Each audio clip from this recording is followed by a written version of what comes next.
시청자 여러분 안녕하십니까? 정책과 시사를 풀어내는 장성철 TV 장성철입니다.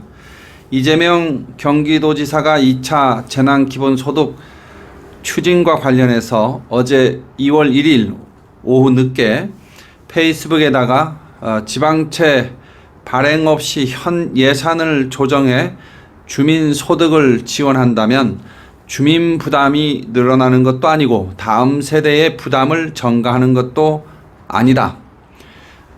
지방채를 발행한다 해도 지방정부는 증세할 수 없기 때문에 주민 부담이 늘어나지는 않고 다만 시계열상 예산 집행의 시기가 조정될 뿐이다 라고 말했습니다.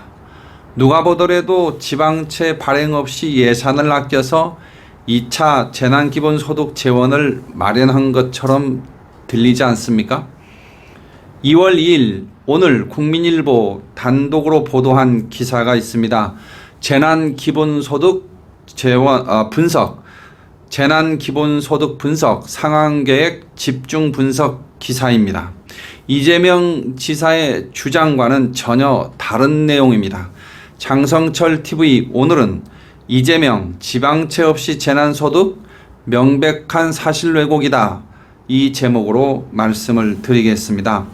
경기도가 지난해 지급한 1차 재난기본소득 총 비용이 1조 3,430억 원, 올해 설 이전에 모두 지급키로 결정된 2차 재난기본소득 비용은 1조 4,035억 원입니다. 이 중 지역개발기금과 통합재정안정화기금에서 끌어온 금액은 총 2조 원으로서 1, 2차 재난기본소득 재원 총액 대비 75%에 해당합니다.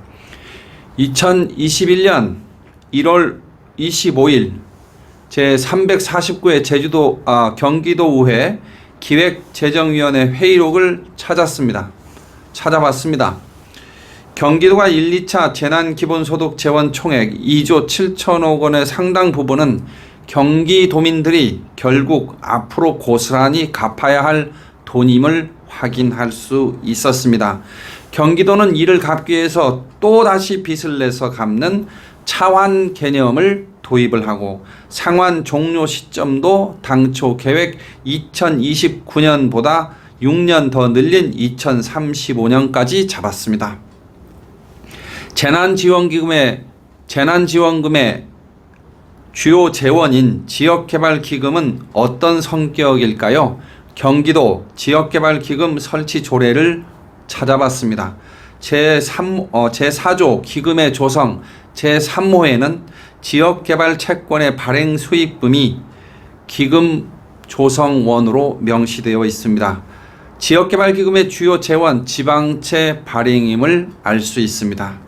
민주당 소속의 경기도의회 정희시 의원은 당시 기재위 회의에서 상환기간을 오전에 설명할 때는 3년 거치 5년 상환 이렇게 보고했는데 갑자기 상환기간을 14년으로 연장한 이유가 뭐냐고 물었습니다. 다시 말하면 상환기간이 너무 짧아서 부담이 되니까 6년을 14년으로 늘렸다. 그만큼 이번에 조달한 재원의 규모가 크다. 이런 걸 알 수 있는 대목입니다. 염종현 도의원은 한마디로 얘기하면 저희가 현찰로 갖고 있는 것 외에 가용재원, 미래재원까지 총동원해서 지금 재난기본소득을 지급하는 이런 사항이란 말이죠. 라는 지적을 해서 최원용 기획조정실장이 내라고 답변까지 했습니다. 다시 말하면 빚을 내서 재난기본소득 재원을 마련했다고 하는 것을 여실히 보여주는 내용이라 하겠습니다.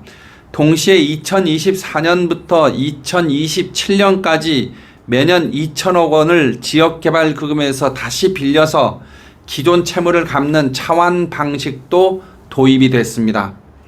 이 차환 방식은 지역개발기금 조례 제16조에 나와 있습니다. 명시되어 있습니다. 이거를 이번에 사용하겠다고 결정을 한 겁니다. 민주당 소속의 김중식 도의원은 빚을 내서 또 빚을 갚아야 되는 악순환이 계속된다는 지적을 했습니다. 원미정 도의원은 실질적으로 너무 미래 세대 다음 지사한테만 부담을 주는 그런 방식은 굉장히 무책임할 수 있다. 최소한 임기 중에라도 재정 확보를 통해서 갚을 수 있는 계획들을 세워야 한다라고 신랄하게 비판을 했습니다. 이재명 지사가 페이스북에 쓴 글을 단락으로 나눠서 이제는 살펴보겠습니다. 다시 말하면 지역개발기금을 통해서 만들어진 재난기본소득의 재원 내용들을 살펴봤는데요.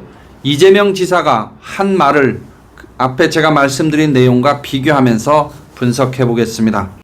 이미 정해진 세금을 보도블록 교체에 쓸 것인지 도로 포장 같은 불효불급 예산을 아끼고 모아서 시민들에게 지역화폐로 지급해서 가계소득 지원과 소상공인 매출 지원으로 지역경제를 살릴지는 지방정부와 주민들이 스스로 결정할 문제입니다.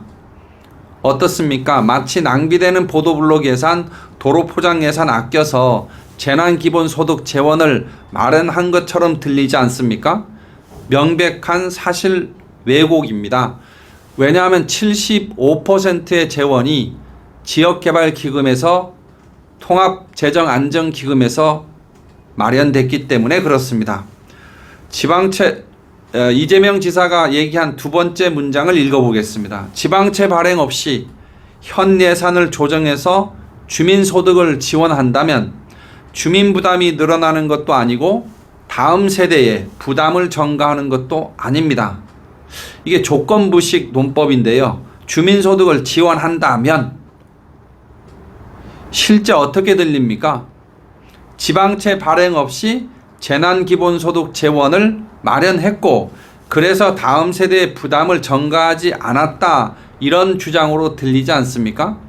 분명히 지방채를 발행해서 지역개발기금에서 재원을 조달해 놓고 지방채 발행 없이 했다 이렇게 얘기하는 것은 그렇게 들리게끔 얘기하는 것은 명백한 사실 왜곡입니다. 이재명 지사가 얘기한 문장 또 하나 읽어보겠습니다. 지방채를 발행한다 해도 지방정부는 증세할 수 없기 때문에 주민부담이 늘어나지는 않고 다만 시계열상 예산 집행 시기가 조정될 뿐이다. 어떻습니까? 지방채 발행해도 전혀 문제가 없는 것처럼 그럴듯하게 들리지 않습니까? 같은 당 민주당 소속의 도의원들이 도의회에서 미래 세대에 부담을 준다는 지적 그리고 그에 동의한 경기도 기획조정실장의 답변까지 정면으로 부정한 주장입니다. 해마다 큰 금액의 원금과 이자를 상환하게 되면 그 시기에는 재정 운영에 경직성이 올 수밖에 없고 이것이 문제가 되는 것 아니겠습니까? 주민 대상 행정 서비스 제공을 어렵게 혹은 제약을 받게 할 수밖에 없는 것입니다. 재난기본소득 소유액의 75% 정도를 지역개발기금과 통합재정안정화기금에서 마련한 것이라면 재난기본소득 재원은 주로 지방채 발행을 통해서 기금을 통해서 마련했다고 하는 것이 타당합니다. 그런데 주로 지방채를 발행해서 재원을 마련해 놓고 조건부 논법을 활용해서 지방채 발행 없이 재원을 마련했다는 것처럼 들리게 하는 주장은 허위 주장에 가깝습니다. 경기도 기획조정실장이 재난 기본소득에 사용된 재원을 상환함에 있어서 지역개발기금에서 상환할 거니까 지방채 발행하고는 다른 성격의 문제다라고 얘기했지만 지역개발기금 그 자체가 지방채 발행을 통해서 조성이 되는 것이라면 당연히 지방채 발행을 통해서 재원을 마련했다는 주장이 사실에 가깝다고 저는 생각합니다. 이재명 지사께 요구합니다.